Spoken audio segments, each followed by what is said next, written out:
Et si vous pouviez améliorer votre confiance en vous en allant aux toilettes? Imaginez, vous avez une réunion de travail, vous devez présenter votre projet et convaincre vos chefs. Bien sûr, vous avez de très bons arguments, mais autour de la table, il y a Germain, un collègue au fort caractère. Vous avez très peur qu'il détruise vos propos, car c'est ce qu'il fait toujours. Face à lui, vous manquez donc de confiance en vous. Vous aimeriez bien que ça change, mais vous n'avez pas le temps de faire une psychothérapie, car il reste 5 minutes. Alors pouvez-vous faire quelque chose?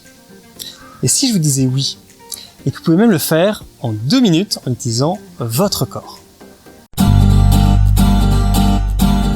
On pense souvent à tort que pour défendre un point de vue ou tenir une discussion, avoir un bon discours et de bons arguments suffisent. Mais c'est faux. Beaucoup de choses que les autres comprennent ne dépendent pas du tout de vos mots. En réalité, ils ne représentent même que 7% de ce que vous communiquez. Votre voix, elle, c'est 32%. Le timbre, la vitesse d'élocution et le ton employé ajoutent tout un contexte et des sous-entendus à ce que vous dites. Et tout le reste, les 55% restants, sont les informations qui passent par votre corps. Vos gestes et vos postures disent énormément de choses sur l'état primordial dans lequel vous êtes. Si vous êtes heureux, vous souriez et vos gestes sont fluides. Si vous êtes en colère, vos sourcils sont froncés et vos mouvements sont un peu saccadés. Et si vous êtes mal à l'aise, vous aurez tendance à vous ratatiner sur vous et à croiser les bras ou croiser les jambes. Et ça, les gens le voient. Même si vous niez ne pas être à l'aise, votre corps va venir le rappeler avec force à tout le monde. Et votre parole sera alors vue comme moins percutante, souvent de façon un peu inconsciente. Donc, ce que vous devez toujours vous souvenir, c'est que les gens en premier vous voient, ensuite vous entendent et ensuite seulement font attention aux mots que vous employez. La solution, c'est évidemment de faire bien plus attention à ce que vous dites avec votre voix et surtout avec votre corps. Par exemple, avoir une posture plus droite et ouverte à chaque fois que vous avez une interaction et que vous avez envie de vous faire tout petit.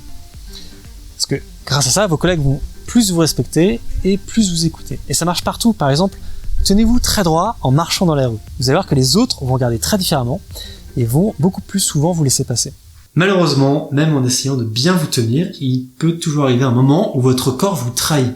Une jambe qui se croise, une main qui caresse votre cou, des bras qui se ferment et hop, votre couverture est grillée. En réalité, il est bien difficile de mentir avec ce corps. Les contre-coups, c'est qu'avoir trop se maîtriser, on paraît un peu faux. Essayer d'avoir une posture de confiance ne va donc pas vraiment vous aider, sauf si ça vous donnait vraiment confiance en vous. Et là-dessus, je dois vous révéler quelque chose.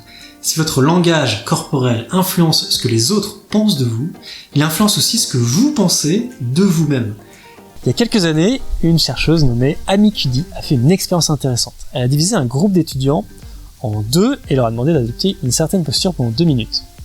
Au premier groupe, elle leur a demandé d'avoir une posture de repli sur soi. Et au deuxième, ce qu'elle appelle une posture de pouvoir.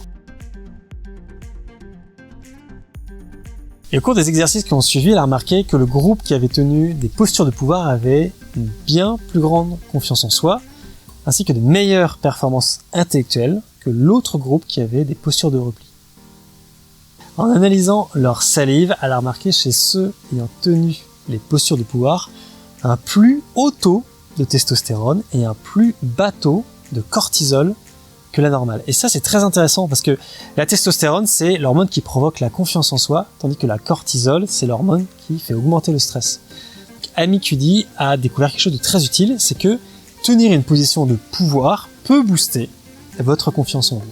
Alors évidemment, c'est compliqué de le faire pendant une réunion ou un échange. Et du coup, ce que recommande Amy Cuddy, c'est de s'isoler dans un coin, comme par exemple les toilettes, et de tenir la posture pendant 2 minutes avant un moment important. Donc allez-y, faites comme si vous aviez gagné un championnat du monde et que vous étiez un super-héros ou une super-héroïne dominant la ville. Vos émotions vont s'améliorer, vous agirez ensuite naturellement comme une personne confiante. Au final, si vous sentez que vous êtes mal à l'aise dans une situation, souvenez-vous que si votre esprit influence votre corps, l'inverse est aussi vrai. Donc, adopter une posture de confiance un peu exagérée pendant quelques minutes peut améliorer votre confiance en vous, au moins sur le court terme, et vous permettre d'agir plus naturellement ensuite. Grâce à ça, les autres vous accorderont plus d'importance, ce qui va augmenter votre confiance en vous, ce qui en fait fait un cercle vertueux. Il faut juste pouvoir le commencer quelque part. Alors après tout, pourquoi pas avec une posture de pouvoir. Merci d'avoir regardé cette vidéo jusqu'au bout, j'espère qu'elle vous a plu. Sur la question des postures de pouvoir et de la gestuelle en entreprise, j'organise des sessions d'entraînement en semaine où on s'exerce à mieux communiquer avec son corps. Pour en savoir plus, je vous propose de vous abonner à la newsletter dont le lien sera dans la description afin d'avoir toutes les infos des événements qu'on prévoit à Work in Happiness. Sur ce, n'hésitez pas également à liker la vidéo si vous avez aimé, ça peut beaucoup m'aider, et à mettre un petit commentaire pour me dire ce que vous pensez du conseil et comment vous gérez votre confiance en vous quand vous travaillez. Je vous encourage aussi à vous abonner pour ne pas rater les prochaines vidéos. Et moi, je vous dis à bientôt.